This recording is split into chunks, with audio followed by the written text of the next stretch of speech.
Halo insan Peruri, apa kabar semuanya? Hari ini saya Rati yang akan menemani kalian di salah satu program Peruri yang baru, yaitu Peruri Talks, Deep Talks about Peruri Things. Aduh, saya jujur nih, kalau kata anak Jaksel saya deg-degan nih. Kenapa? Karena hari ini merupakan episode pertama perdana fresh from the oven. Nah, makanya kenapa saya agak deg-degan nih, tangan sudah mulai berkeringat. Nah, kalau yang pada belum tahu apa sih Peruri Talk itu? Peruri Talk itu merupakan salah satu program diskusi bersama direksi maupun manajemen yang pastinya akan membahas tema-tema seputar peruri yang mungkin sedang diperbincangkan atau dipertanyakan, dikepoin dengan netizen nih, terutama dengan insan peruri, tapi dikemas secara santai maupun menarik. Nah, saya hari ini nggak akan cuap-cuap sendiri nih. Saya akan ditemani oleh salah satu tokoh penting di Peruri. Mungkin saya bisa kasih clue ya. Beliau ini adalah wanita inspiratif karena beliau juga pernah dianugerahi sebagai the most inspiring woman leader. Udah pada bisa nebak atau belum? Kalau belum, mungkin saya kasih clue lagi tambahan. Beliau memiliki hobi bersepeda. Nah, kalau teman-teman atau insan Peruri yang followers beliau pasti udah tahu siapa. Nah, kita sambut hari ini yaitu adalah Direktur Utama Peruri, Ibu Duwina Septiani Wijaya. Selamat datang, Ibu.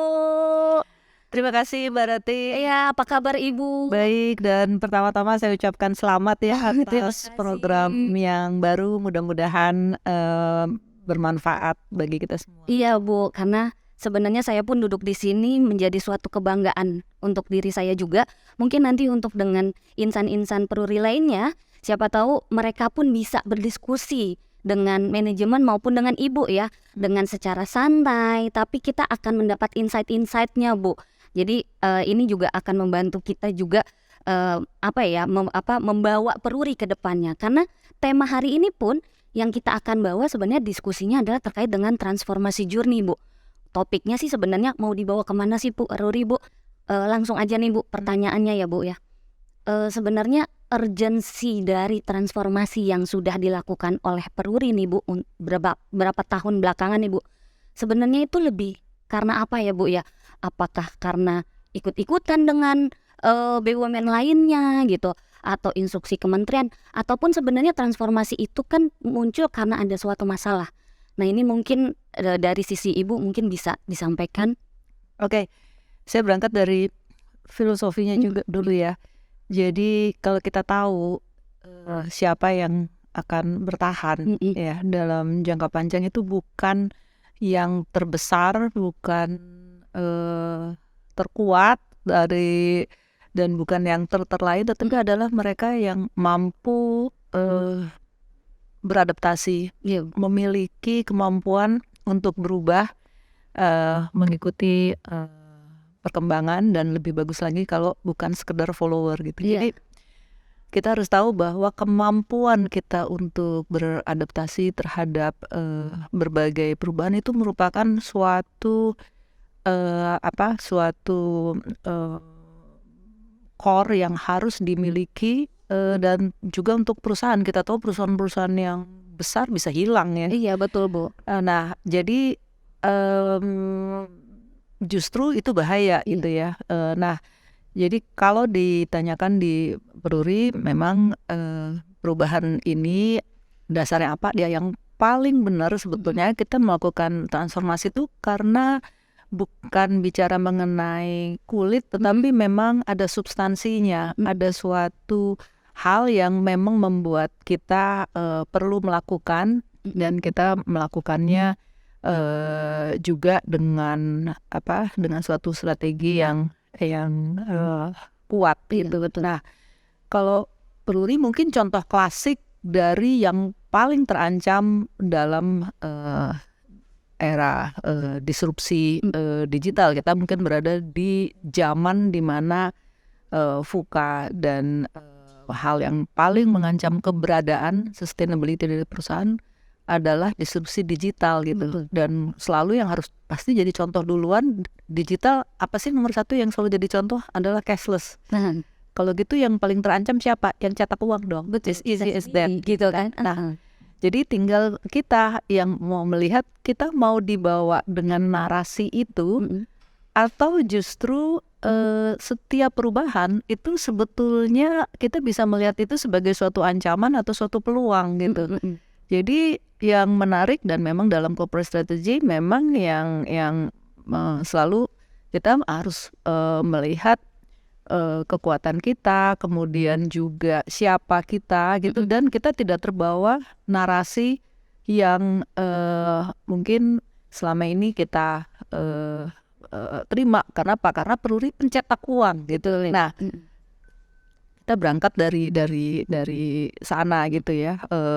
Jadi kalau ditanya bagaimana gitu ya kita melakukan transformasi, ya memang kita reposition bahwa kita adalah penjamin keaslian, Mm-mm. di mana yang namanya cetak itu teknologi. Betul. Nah, teknologi itu adalah sesuatu yang enabler, sesuatu yang mendukung suatu strategi, dan begitu kita masuk ke era digital, jati diri kita apa gitu. Jati diri kita adalah bahwa kita menjamin keaslian dengan benar-benar memberikan jaminan keamanan gitu, security. Nah, teknologinya yang berubah gitu. Mm-mm. Jadi dan kalau kita bisa melihat ini sebagai suatu peluang, nah mungkin dalam journey-nya kita ya, dalam transformasi, sesuatu yang tadinya dianggap mengancam gitu. Mungkin waktu saya mulai masuk ke Peruri, saya dibilang, wah ini bisnisnya sunset lah, udah pasti bakal hilang gitu ya. Tetapi yang menarik adalah setiap perubahan itu sebetulnya mengandung peluang kan. Nah, kalau kita bisa benar-benar memanfaatkan strategi dengan baik, ternyata kita tidak kehilangan apa yang selama ini kita lakukan, tetapi repositioning kita membawa kita kepada peluang yang jauh lebih besar daripada sebelumnya. Ternyata era digital itu membutuhkan high security, membutuhkan jaminan keaslian untuk hal-hal yang jauh lebih luas dari sebelumnya, dan kita sudah memiliki branding, sudah memiliki kredensial di masa lalu sebagai penjamin barang cetak yang membutuhkan security tertinggi, yaitu uang gitu. Iya Bu, berarti memang karena di era ketidakpastian ini ya Bu ya, Voka, mau tidak mau kita harus mengambil peluang. Dengan tadinya adalah kita repositioning gitu kan. Berarti otomatis tuh visi misinya Peruri pun juga akan berubah gitu kan ya Bu ya. Apalagi dengan kemarin kita tahu kita nggak pasti, kita nggak tahu, tiba-tiba ada pandemi. Nah disitulah peluang kita juga mau tidak mau kita harus ada transformasi ya Bu ya. Ya, jadi memang dalam segala hal biasanya faktor keberuntungan juga. Kita harus berusaha, kita punya strategi, tapi memang harus diakui timing dan luck itu juga berperan ya. Jadi sebetulnya kekhawatiran mengenai masa depan Peruri tidak start dari mungkin masa awal saya, tapi mungkin udah dari beberapa periode kepemimpinan sebelumnya gitu ya. Tapi memang yang namanya pandemi, di mana orang kemudian harus lebih menguasai, harus lebih, di mana digitalisasi jadi lebih berperan, memang merupakan suatu timing yang bagus buat Peruri, karena pada saat kita juga ada perubahan dari PP kita launching produk 2019 dan 2020 masuk ke pandemi. Jadi ini memang ada unsur timing, di mana hal yang kita lakukan ini ternyata mendorong juga, bahkan juga kita tahu pada waktu pandemi kemarin keluarlah undang-undang Bea Metra yang baru yang mungkin sudah belasan tahun, dan di mana yang namanya e-metre kan ada tercantum di situ ya. Jadi memang kita seringkali kita tuh harus berusaha, tapi secara timing yang terbaik itu kapan dan sebagainya kita nggak selalu tahu. Iya. Tapi kalau kita nggak berusaha, ya kita nggak akan bisa berhasil, nggak akan bisa mendapatkannya gitu loh. Nah, jadi memang yang ini yang menyebabkan mungkin perkembangannya menjadi pesat sekali di Peruri. Nah, kalau ditanya tadi, oh kalau gitu kita mengganti visi Nggak juga, karena kenapa? Karena kita sebetulnya bisa dibilang kita memperluas scope bisnis kita. Jadi yang kita lakukan adalah kita strengthening the core, kita memperkuat hal-hal apa yang selama ini kita sudah lakukan, tapi kemudian kita mengembangkannya. Jadi kalau sebelumnya kita kuat dalam security printing, ya kemudian kita juga masuk ke hybrid dan masuk bahkan kepada produk-produk yang digital ya. Jadi ini membuat produk offering kita jadi lebih luas gitu loh, dan kita tahu ternyata tidak sedemikian secepat itu bahwa sesuatu yang baru kemudian menghilangkan yang lama, iya, gitu kan. Dan itu kemudian menjadi suatu hal yang complementing, dan kita juga menghadapi klien-klien kita yang bertransformasi dan mereka cukup berurusan dengan Pruri gitu, tidak perlu pindah kepada pihak lain gitu. Kenapa? Kalau tadinya sempat ada yang bilang klien, wah maaf ya kita jadinya nggak bisa sama Pruri karena kita akan ke digital. Nah ternyata pada kenyataannya ya baik produk cetak, hybrid maupun produk digital dari klien-klien kita ya tetap bisa di support oleh Pruri sebagai suatu one stop solution. Iya, cukup menarik ya Bu ya, tadi Ibu udah menyampaikan bahwa adanya disrupsi digital gitu, tapi kita juga sebagai Pruri kita bisa tetap support gitu, meskipun kita memang dikenal sebagai percetakan uang, tapi sekarang pun kita dikenal pun dengan produk digitalnya. Kami lahir untuk menjamin keaslian harta milik Anda yang berharga. Perkembangan teknologi menuntut transformasi digital di berbagai sektor publik dan berkembang lebih cepat serta membuat aktivitas menjadi lebih mudah dan nyaman.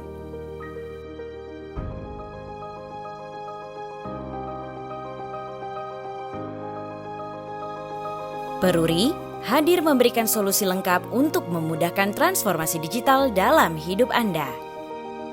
Dengan solusi digital dari mulai hulu hingga ke hilir seperti eKYC, verifikasi, tracking hingga command center monitoring, melalui Pruri Code, Pruri Sign, dan Pruri Trust. Kami selaku tim di sini Bu, itu sudah menampung pertanyaan dari karyawan nih Bu. Nah, izin pertanyaannya dari Yohanes Chandra, kebetulan ini dari Divisi SBU Uang RI Bu. Oke Bu. Nah di sini mungkin sebagai informasi nih Ibu juga sudah membaca nih pertanyaan-pertanyaan dari insan Pruri yang sebelumnya sudah kami kumpulkan. Jadi siapapun yang menarik pertanyaannya akan langsung dijawab nih sama Bu Duyina nih. Peluang atau prospek bisnis uang kertas ke depannya nih Bu. Karena apalagi kita kan ada perubahan di era digital ini kan, dari konvensional ke digital. Nah prospeknya tuh seperti apa dari kacamata Ibu nih sebagai direksi? Mungkin bisa disampaikan Bu ke depannya seperti apa? Oke. Sebelumnya saya juga appreciate nih curiosity dari teman-teman ya. Saya ini dari selain dari Mas Yohanes Chandra, ada dari yang lain juga, dari mungkin dari Wahyu, dari Riko, Supriyono, Sukatmin, Arif Yulianto, Samiludin ya. Jadi saya pikir kita perlu rasa ingin tahu ini juga sesuatu yang saya harapkan dari karyawan, bahwa kita punya sense of belonging kepada perusahaan, kita care, kita ingin tahu bagaimana perusahaan yang tempat kita bekerja ini sebetulnya hal-hal apa yang dihadapin gitu. Jadi saya pikir keinginan tahuan ini sesuatu yang menjadi modal penting bagi karyawan Pruri untuk kemajuan perusahaan gitu. Jadi jangan lupa kirimin ini ya. Oh siap. Akan ada hadiah menarik nih. Oke, tetapi kalau saya mungkin nggak bisa jawab semua. Tetapi saya lihat di sini banyak yang menanyakan mengenai prospek gitu ya. Jadi prospek secara umum yang mungkin paling dikhawatirkan kalau yang namanya uang kertas seperti apa. Tapi saya juga lihat di sini juga menyangkut prospek dari produk-produk yang baru, yang digital. Jadi saya lihat ada yang nanya mengenai bagaimana prospek CBDC, kemudian mungkin ada kan ada Metrei digital, ada juga akan dan ada pita cukai digital dan sebagainya gitu ya. Jadi pertama saya jawab yang mungkin yang dari sisi uang kertas sendiri gitu ya. Jadi mungkin udah dari 15 tahun yang lalu atau 20 tahun itu udah digambarkan bahwa istilahnya ya kita apa namanya memang ini akan sangat menurun gitu ya. Nah, ini juga mempengaruhi keputusan manajemen mungkin di masa lalu untuk tidak invest dan sebagainya gitu ya. Nah, namun seringkali memang kita benar mungkin dalam memprediksi trennya, tetapi secara magnitude maupun time itu susah. Itu sama seperti kalau kita investasi. Ini benar sih beli, tapi ternyata timingnya bukan sekarang gitu kan. Nah, yang terjadi surprisingly juga gitu ya, apa namanya, dari riset-riset yang dilakukan gitu. Jadi pertumbuhannya itu masih positif, tetapi positifnya itu melambat gitu. Jadi dan itu dibedakan antara negara maju, negara berkembang gitu ya, antara mungkin di Eropa, kemudian mungkin negara-negara seperti Afrika, Asia dan sebagainya. Nah, jadi contohnya mungkin kayak di Indonesia pertumbuhannya biasanya 2 kali GDP gitu ya. Kalau GDP kita 6% atau jadi 12% pertumbuhan uang kartal gitu kan. Nah, ini mungkin sekarang jadinya pertumbuhannya jadi lebih pelan gitu. Tapi tetap aja misalnya kita bicara 6-7% dari base uang kartal yang besar sekali gitu. Jadi makanya nggak heran teman-teman nih SBY tetap aja apa runningnya 3 shift juga gitu kan ya. Tetap 24 jam ya Tetap Bu ya. 24 jam kayaknya kapan santai-santainya Ketemu gitu ya. keluarganya. Nah, jadi memang karena kebutuhan uang itu juga terkait kepada banyak faktor. Jadi kayak bagaimana pertumbuhan penduduk. Jadi kalau di Asia sama di Afrika yang pertumbuhan penduduknya relatif tinggi, ya kan dengan adanya banyak penduduk kan nggak mungkin yang ini nggak pegang uang sama sekali. Apalagi kalau misalnya kemudian juga terkait kepada infrastruktur, kemajuan karena kita nggak mungkin juga rely semuanya, apalagi negara kepulauan dan sebagainya gitu ya. Itu juga terkait kepada itu. Kemudian juga inflasi gitu ya. Jadi kemudian pertumbuhan ekonomi dan sebagainya. Dan juga policy-policy dari apa namanya bank sentral misalnya mereka kayak sekarang BI lebih ingin ke arah clean money policy gitu. Jadi artinya kan uang harus yang tadinya lusuh, tingkat kelusuhan itu berusaha untuk dikurangin. Artinya apa? Artinya kan harus mengganti gitu kan. Dan kita juga jadi kalau secara volume betul memang ada perlambatan, tetapi dari riset yang ada saya mungkin belum update lagi karena ini beberapa tahun yang lalu, tetapi belum masuk teritori negatif gitu bahkan untuk negara maju. Jadi itu ya percaya nggak percaya ya kondisinya seperti itu. Dan bahkan kalau dalam proyeksi Bank Indonesia kita mungkin di 2025, 2026, 2027 itu kita akan mencetak lebih banyak daripada sekarang gitu. Nah, itu dari sisi volume gitu. Jadi artinya nah yang lebih penting buat Pruri itu bukan cuma volume tetapi dampak terhadap revenue-nya gimana. Nah, shifting dari policy dari Bank Sentral juga yang menjadi tren di seluruh dunia adalah mereka sekarang lebih apa namanya shift dari volume itu kepada quality, kepada value gitu. Jadi kalau dilihat kita mencetak uang sekarang secara security meningkat, secara keindahan meningkat dan kita alhamdulillah setelah UPK 75.000 itu menjadi salah satu finalis uang terbaik yang apa namanya uang yang 7 seri yang apa namanya kita juga baru launching ya Bu ya. itu juga masuk menjadi finalis ya untuk new series banknotes gitu ya. Jadi mudah-mudahan nanti bulan Mei siapa tahu kita di antara 5 itu finalis kita juga bisa mendapatkan juara gitu ya. Nah, tapi itu dampaknya secara revenue kita dari yang bicara mengenai mungkin lower quality volume, kita akan mengarah kepada higher quality. Nah, ini pengaruh di kita, di teman-teman juga apa? Artinya kita capability kita kan jadi harus ditingkatkan, dan buat kita lebih baik kita memiliki suatu produk yang high quality, high margin ya, lebih profitable gitu, dibandingkan sesuatu yang mungkin membutuhkan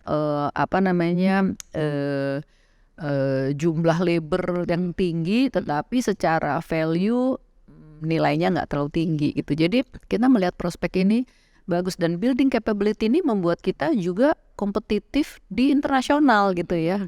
Nah, jadi bisa dibilang ke depannya kita juga sudah membuktikan bahwa kita adalah salah satu pencetak banknotes yang diakui gitu ya, dan kita mendapatkan mandat internasional yang bergengsi gitu ya. Nah, ini kan banyak sekali peluang kita dengan kita meningkatkan capability itu gitu. Jadi kalau ditanya kembali prospek dari uang, tentunya ya dengan peningkatan cashless harusnya sih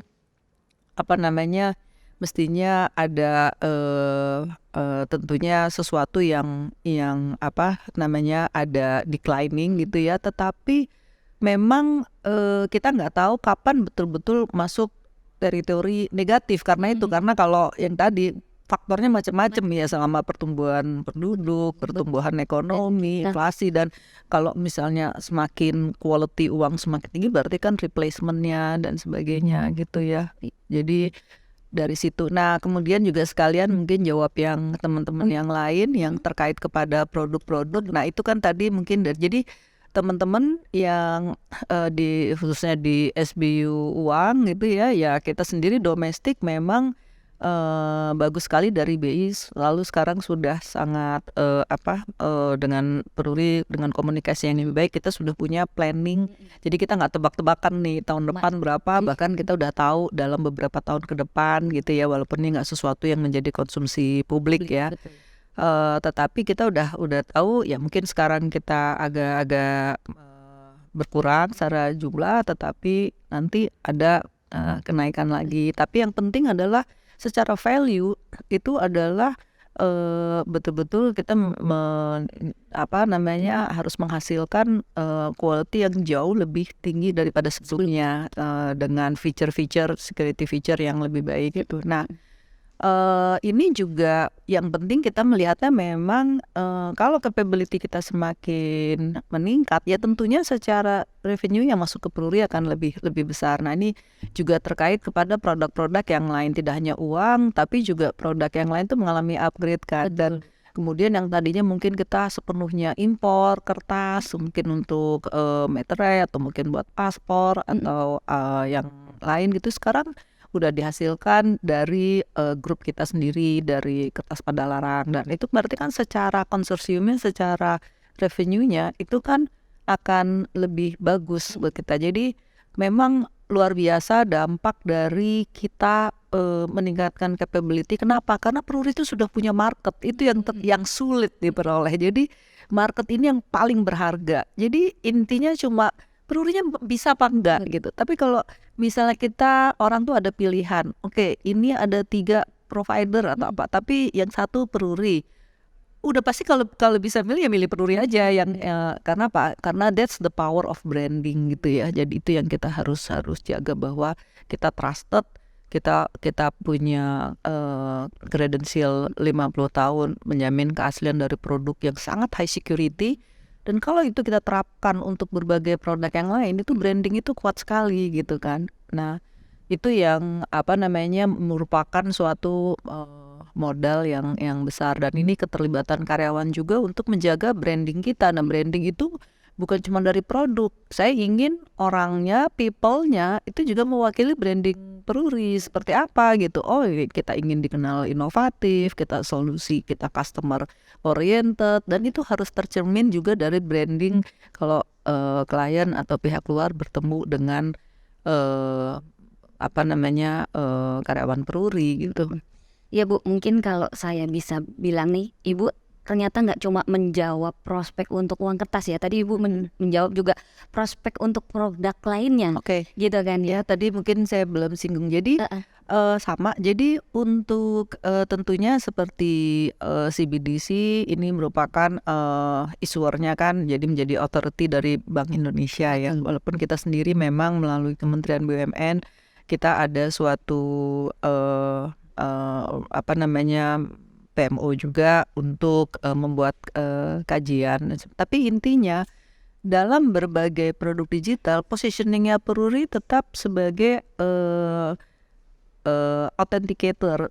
Jadi kalau yang namanya peran itu kan ada yang issue, Iya. ada yang harus ada idealnya ada third party trusted yang menjamin keaslian. Karena kebayang nggak kalau misalnya Rati apa namanya keluarin produk terus bilang ini asli loh, kata siapa ya, kata saya gitu kan, maksudnya Nggak ada buktinya gitu. kan aneh ya, maksudnya lu kan kamu yang gitu. Nah biasanya kan harus ada yang memang secara ekspertisnya dikenal bahwa oke, kita percaya nih kalau di authenticate oleh Peruri gitu. Nah jadi sebetulnya peran kita tuh seperti itu gitu. Nah makanya kalau untuk di digital kan kita juga ada yang license-nya dari Kominfo sebagai penyelenggara sertifikat elektronik itu untuk apa namanya terkait kepada autentikasi dokumen misalnya gitu ya, dan mungkin juga sertifikasi lain itu yang kita harus kejar gitu. Nah tapi kita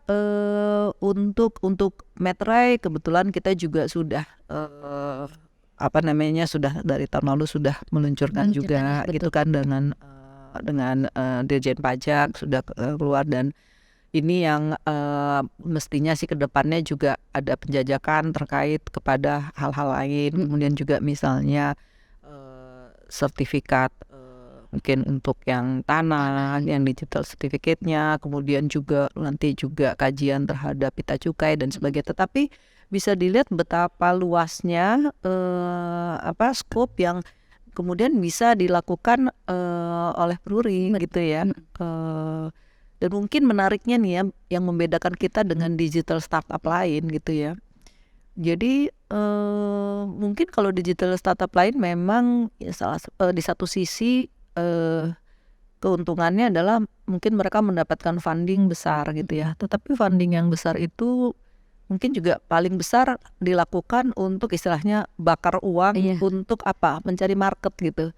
Nah di Peruri itu kekuatan kita adalah kita memiliki marketnya gitu kan. Jadi kita sudah punya marketnya, bahkan kalau misalnya kayak Imetrai kan suatu produk yang wajib gitu ya.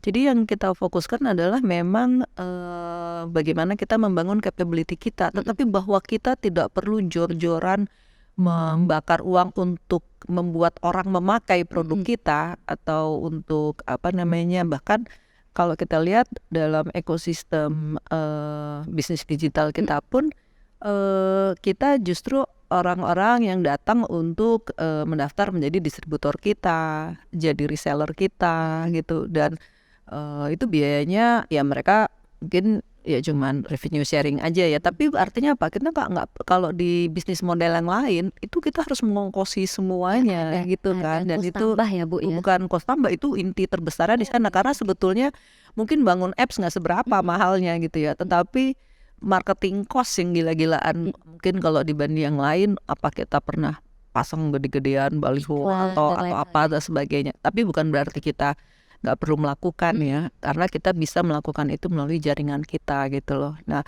bisnis model ini yang menjadi keuntungan kalau kita memang memiliki branding sekuat Peruri. Nah ini yang kita harus bisa melihat, intinya gini, dalam melakukan strategi itu kita benar-benar harus melihat uniqueness kita dibanding orang lain, karena strategi kita itu harus unik, memanfaatkan semua apa namanya keuntungan posisi kita gitu ya, sehingga yang kita lakukan akan berbeda dengan yang dilakukan orang lain gitu kan. Jadi penting sekali untuk tahu siapa kita, memformulasikan sesuatu betul-betul dengan strategi yang memang paling fit untuk kita, memanfaatkan semua yang kita miliki, tapi memang itu harus berangkat dari we have to know ourselves gitu ya.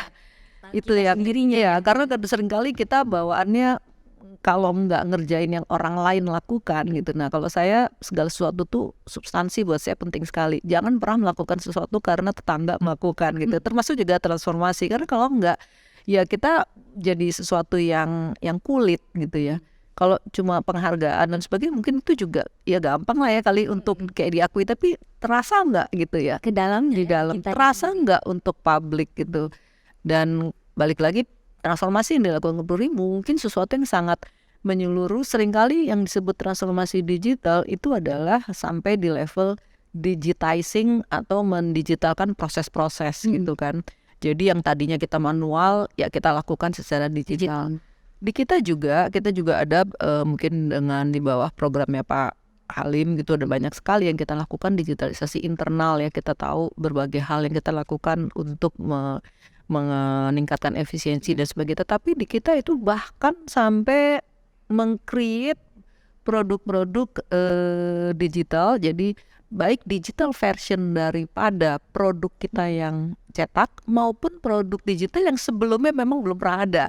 Jadi betul-betul sesuatu transformasi yang sangat menyeluruh gitu. Dan yang lebih buat saya sih yang sebetulnya lebih membanggakan adalah bahwa kita nggak bisa bicara produk aja, itu harus dihasilkan dari transformasi dari people-nya gitu loh, dari yang mungkin tadinya kita cuman hanya penugasan dan sebagainya, kita masuk ke era entrepreneur di mana kemampuan bisnis daripada teman-teman itu benar-benar ditingkatkan. Kalau sebelumnya kita nggak perlu memikirkan bisnisnya, pokoknya asal ada penugasannya kita lakukan, tapi kita sekarang masuk kepada bisnis yang kompetitif gitu ya. Nah, jadi mungkin beberapa hari yang lalu ya kita juga cukup berbangga di BUMN Award ya, 2023 kita mendapatkan juara untuk anugerah terbaik pertama untuk akselerasi transformasi digital. Jadi ini buat saya tepuk tangannya. Selamat buat kita semua karena ini tidak hanya bicara mungkin manajemen bertanggung jawab terhadap strategi, tetapi eksekusi itu melibatkan semua gitu kan. Dan ini juga yang dilihat adalah seberapa digital mindset daripada karyawan, tingkat digitalisasi dari karyawan, kemudian apa yang dihasilkan. Jadi ini merupakan suatu pengakuan kepada semua insan Pruri gitu ya. Jadi saya juga sangat mengapresiasi gitu. Dan artinya kembali lagi mungkin sedemikian banyaknya yang melakukan transformasi digital, tetapi berarti pengakuan atas apa yang dilakukan Pruri sebagai mungkin perusahaan yang tadinya dianggap akan menjadi paling victim dengan adanya digital, tapi ternyata dia justru mendapatkan penghargaan sebagai yang paling besar transformasi digitalnya gitu ya. Jadi ya ini is a good story. Dan mudah-mudahan kita semua bangga dan tidak berhenti di sini saja gitu. Iya Bu, tadi kalau apa kabar Ibu yang bangga, bagaimana saya gitu kan. Saya pun bangga karena mungkin dulu saya flashback, saya tahu produk Peruri aja pada saat masuk gitu kan. Oh ternyata Peruri nggak cuma cetak uang, karena kita tahunya adalah Peruri cetak uang. Tapi ternyata semakin kesini kita diversifikasi produk dan marketnya pun juga tadi udah Ibu sampaikan, kita juga memperluas market gitu kan. Nah jadi kayaknya kita perlu berbangga nih insan Peruri nih dengan adanya transformasi ini, otomatis market ataupun produk itu kita bisa bisa mengambil posisinya Peruri di mata masyarakat maupun negara gitu kan ya Bu ya. Oke, speaking mungkin dengan negara ya. Nah, ini belum apa-apa gitu ya. Jadi saya ingin juga sharing ke insan Peruri semuanya, ke teman-teman. Jadi bahwa ya kita beruntung, kita bekerja di Peruri itu tidak hanya artinya memang kita mencari nafkah di sini, tapi kita melakukan suatu hal yang penting bagi negara gitu ya. Jadi kalau sebelumnya memang kita tahu kita cetak uang, itu merupakan suatu simbol kedaulatan gitu ya negara. Dan ini yang memang bagaimana kita mengawal ya, bagaimana kita melalui sebagai perusahaan security teknologi itu ya selalu menjaga hal-hal yang terkait kepada kedaulatan gitu ya. Jadi dan masuk kepada era digital di mana yang menjadi hal yang krusial itu adalah kan terkait kepada kedaulatan data gitu ya. Dan ini juga bagaimana Peruri memposisikan kita mengawal Indonesia masuk kepada ekonomi digital gitu ya, dan melalui memang produk-produk digital yang yang penting yang memberikan revenue bagi negara gitu. Tapi mungkin yang bisa juga saya share, kebetulan baru kemarin ini juga ada diselenggarakan SPBE Summit ini gitu ya. Jadi pemerintah memiliki ambisi yang besar untuk melakukan digitalisasi pemerintahan gitu ya. Dan setelah proses yang cukup panjang juga ya, kita kita dilibatkan jadi dalam proyek SPBE ini, jadi sistem pemerintahan berbasis elektronik atau bisa dibilang ya layanan digital pemerintah gitu ya. Jadi kebayang bahwa nanti rencananya mau launching Hari Kebangkitan Nasional ya. Jadi nanti kebayang bahwa Indonesia benar-benar masuk kepada era ekonomi digital benar, dan pemerintahnya benar-benar berbasis digital. Itu akan meningkatkan transparansi, mungkin juga mempercepat efisiensi dan sebagainya, dan juga mengurangi kebocoran biaya dan sebagainya. Jadi nantinya akan ada suatu yang kemarin juga sudah disampaikan ya secara demonya. Jadi suatu super apps yang berisi seluruh layanan pemerintahan itu nanti akan berada dalam suatu platform, dalam suatu super apps gitu ya. Jadi kalau sekarang kita mungkin tersebar, istilahnya kalau kata Pak Anas sebagai Menpan RB itu, untuk setiap layanan masukin lagi, kemudian masukin data lagi. Jadi bagaimana kita nanti memiliki suatu single sign on gitu ya. Jadi nanti berbagai layanan macam-macam lah, layanan mungkin ini akte lahir lah, mungkin mau nikah lah, mau umroh lah, kemudian mungkin bahkan izin praktek dokter lah, apa semua izin keramaian apa segala macam. Jadi itu nanti akan terkurasi, yang sudah ready akan masuk menjadi suatu mall pelayanan, dimasuk ke mall pelayanan publik ini. Dan itu juga di level nasional tuh ada portalnya, ada super apps-nya, dan kita bisa berbangga bahwa semua secara security-nya, autentifikasinya itu dilakukan melalui produk-produk Peruri gitu ya. Jadi digital ID-nya, sertifikat elektroniknya, penggunaan tanda tangan dan sebagainya gitu. Jadi artinya kita akan menjadi produk digital, kita akan menjadi suatu produk yang dipakai seluruh masyarakat Indonesia untuk segala kegiatan mereka, dari mulai lahir sampai mungkin nanti meninggal gitu ya. Dan saya pikir ini merupakan suatu hal yang kalau kita dipercaya seperti itu kan pengakuan sekali ya, dan dari negara juga, karena mereka kan nggak harus nunjuk Peruri ya. Zaman sekarang nggak bisa kan, kita nggak akan mentang-mentang BUMN terus kita ditunjuk ya. Itu nggak bisa. Itu artinya kan juga merupakan juga pengakuan terhadap hal-hal yang sudah kita lakukan di berbagai instansi, kementerian dan sebagainya gitu. Nah, saya ingin sih ke teman-teman semuanya nih, mungkin ini pesannya ya sekaligus saya.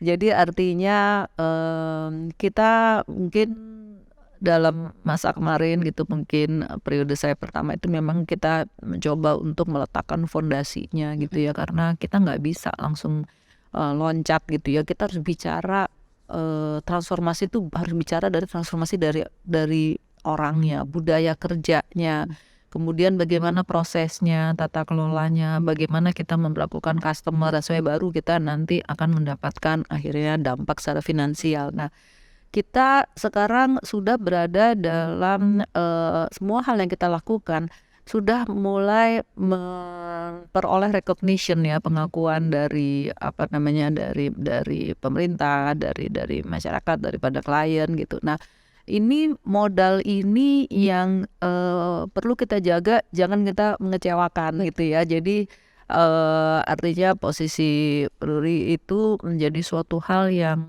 sangat penting buat negara gitu ya. Dan saya ingin ini menjadi suatu kebanggaan juga kita bekerja di Peruri, tetapi yang kita ini suatu hal yang sebetulnya baru mulai gitu ya. Jadi saya ingin ke depannya kalau ditanya harapannya ingin Peruri seperti apa gitu. Saya ingin Peruri bisa menjadi suatu tempat kerja yang paling menarik untuk talent-talent yang paling berkualitas. Saya nggak mau Peruri itu orang masuk Peruri karena nggak keterima di sini atau apa, ya udahlah yang ada aja gitu kan. Nah, tapi untuk ke situ banyak hal yang juga artinya the best talent hanya akan tertarik kalau prospek perusahaannya, prospek bisnis itu yang juga kita lakukan juga, bahkan kita melakukan hal-hal yang baru, bahkan juga termasuk kepada bagaimana kita pemberian insentif terutama kepada ada dengan SDM gitu ya.